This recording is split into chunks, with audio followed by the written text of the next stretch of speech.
અરે આ તારા અક્ષર તો જો ઢગલા ને ઢ કરતા આગળ વધી ગયો. આટલી બધી તને હું ઉતાવળ છે?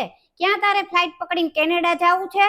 મેં તમને બધાયને કાલે લેસનમાં ઘડિયા લખવા આપ્યા હતા. હાલો બધા એક એક એક એક કરીને બુક બતાવો તો. આ મેં તને ઘડિયા લખવાના કીધા તા, આમાં ઘોડિયું દોરવાનું નહોતું કીધું. અને તારી મમ્મીને કહેજે ટ્યુશન ની ફી આપી જાય. ઓય તમે બધા અંદર અંદર વાતો કરવામાં તો તમને એમ કે ટીચર શાક સુધારે છે એટલે હું કાઈ અમારું ધ્યાન નથી? મારું બધે ધ્યાન છે, મને બધું સંભળાય છે. અને એ તારા પપ્પા તો ઓલું કટલેરીની દુકાન છે ને, હા તો ત્યાંથી મારી હાટુ એક બે બક્કલ લેતો આવજે ને, જોવા કેવાક લાવે. જા ઊભો થઈને બે ટમેટા લઈ આવી તો જાતો ફ્રીજ માંથી ને મારે સુધારવાના છે. આ કેમ આજ તું તારા નાના ભાઈને હારે લઈને આવ્યો છું? હું કાઈ મેં કાઈ અહીંયા ડે કેર ખોલ્યું છે? આ ટ્યુશન ક્લાસ છે, આમાં નાના ભાઈને લઈને અવાય? આ મેં તને આમાં હાથી ઘોડા ને ઈ દોરવાનું કીધું તું, તો હાથી ઘોડા તો દોર્યા, પણ ગેંડો ક્યાં છે?